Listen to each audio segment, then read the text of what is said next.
राम मंदिर प्राण प्रतिष्ठा में शामिल होंगे एल.के. आडवाणी, बोले वीएचपी के अध्यक्ष आलोक कुमार। अयोध्या के भव्य राम मंदिर के अंदर रामलला को विभिन्न व्यंजनों का भोग लगाया जाएगा।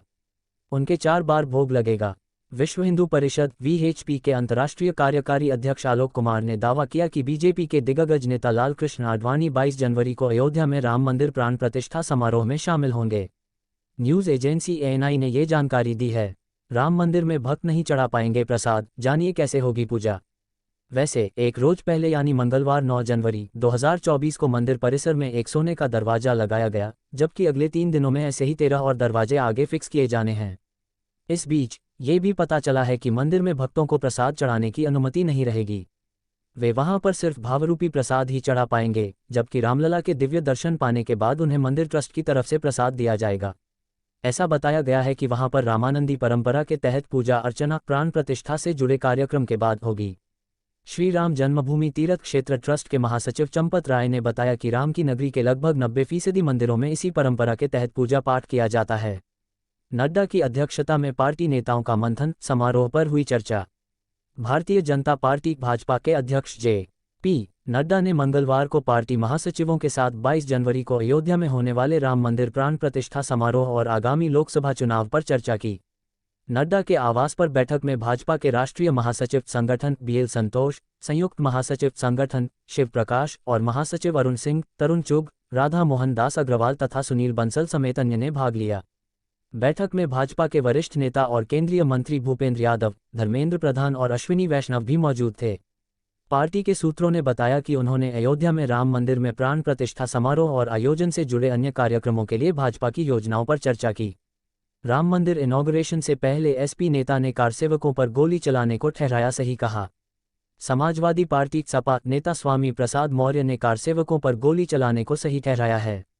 उन्होंने बुधवार 10 जनवरी 2024 को कहा है कि सरकार ने तब कानून की रक्षा के लिए अराजक तत्वों को गोली चलाई थी। तत्कालीन सरकार ने तब अपना कर्तव्य निभाया था। बुजुर्ग का सच हुआ सपना, तोड़ेंगी 3 दशक से जारी मौन व्रत।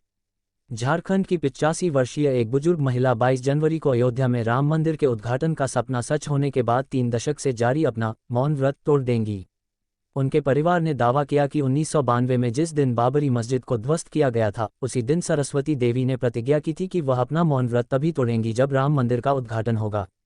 मंदिर का उद्घाटन देखने के लिए धनबाद निवासी सरस्वती देवी सोमवार रात ट्रेन से उत्तर प्रदेश के अयोध्या के लिए रवाना हुई। सरस्वती देवी को अयोध्या में मौनी माता के नाम से जाना जाता है। वह परिवार के सदस्यों के साथ संवाद सांकेतिक भाषा के माध्यम से करती हैं। हालांकि वह जटिल वाक्य लिखकर अपनी बात लोगों के समक्ष रखती हैं। उन्होंने मौन व्रत से कुछ समय का विराम लिया था और 2020 तक हर दिन दोपहर में 1 घंटे बोलती थीं। लेकिन जिस दिन प्रधानमंत्री नरेंद्र मोदी ने मंदिर की आधारशिला रखी, उस दिन से उन्होंने पूरे दिन का मौन धारण कर लिया। सीएम योगी ने प्राण प्रतिष्ठा को बताया राष्ट्रीय उत्सव। 22 जनवरी को अब में सभी शिक्षण संस्थाओं में छुट्टी का ऐलान। उत्तर प्रदेश के मुख्यमंत्री योगी आदित्यनाथ ने आगामी 22 जनवरी को अयोध्या स्थित राम मंदिर में होने वाली प्राण प्रतिष्ठा को राष्ट्रीय उत्सव बताते हुए उस दिन राज्य की सभी शिक्षण संस्थाओं में छुट्टी का ऐलान किया है। राज्य सरकार के एक प्रवक्ता के मुताबिक मुख्यमंत्री ने प्राण प्रतिष्ठा समारोह की तैयारियों का जायजा लेने के लिए अयोध्या में स्थानीय जनप्रतिनिधियों और प्रशासनिक अधिकारियों के साथ बैठक की और आवश्यक दिशा निर्देश दिए। मुख्यमंत्री ने अयोध्या में रामलला के नवीन विग्रह की बहुप्रतीक्षित प्राण प्रतिष्ठा समारोह के दिन 22 जनवरी को प्रदेश में शिक्षण संस्थाओं में अवकाश घोषित करने के निर्देश दिए हैं। उन्होंने इस अवसर को राष्ट्रीय उत्सव की संज्ञा देते हुए 22 जनवरी को प्रदेश में शराब की दुकानें बंद रखने की भी हिदायत दी है। मुख्यमंत्री ने इससे पहले श्री रामलला और हनुमानगढ़ी के दर्शन पूजन के बाद श्री राम जन्मभूमि तीर्थ क्षेत्र ट्रस्ट के पदाधिकारियों के साथ भी बैठक की। राम मंदिर की शान बढ़ाएंगे सोने के ऐसे दिव्य द्वार। अयोध्या राम मंदिर इनॉग्रेशन। अयोध्या के राम मंदिर को सोने के ऐसे द्वार और भव्य दिव्य बनाएंगे। ये पहला सोने का दरवाजा मंगलवार को मंदिर परिसर में लगाया गया, जबकि अगले 3 दिनों में इस तरह के 13 और गेट लगाए जाएंगे, यानी कुल 14 सोने के द्वार मंदिर में लगेंगे। उत्तर प्रदेश यूपी में अयोध्या अपने रामलला के आगमन के लिए तैयार है। मंदिर के उद्घाटन में अब सिर्फ 12 दिन का इंतजार बचा है। सोमवार 22 जनवरी 2024 को मंदिर में विधि विधान से रामलला की प्राण प्रतिष्ठा की जाएगी। इस दौरान प्रधानमंत्री नरेंद्र मोदी भी मौजूद रहेंगे। प्राचीन नगरी में होने वाले इस प्रोग्राम को ऐतिहासिक और मेगा इवेंट बनाने के लिए बड़े स्तर पर तैयारियां की गई हैं। एक और राम मंदिर को लेकर जहां भक्त बेहद उत्साहित हैं, वहीं दूसरी तरफ सत्तारूढ़ भारतीय जनता पार्टी बीजेपी भी इस कार्यक्रम के जरिए 2024 के चुनावी द्वार खुलने की आस लगाए बैठी है। राजनीतिक गलियारों में माना जा रहा है कि आगामी आम चुनाव लोकसभा चुनाव 2024 में राम मंदिर बड़ा चुनावी मुद्दा रहेगा, जिसके आधार पर लोग वोट डालेंगे। इस बीच आज बुधवार 10 जनवरी 2024 बीजेपी की एक अहम बैठक है, जो कि सुबह 11 से दोपहर 2 बजे तक चलेगी।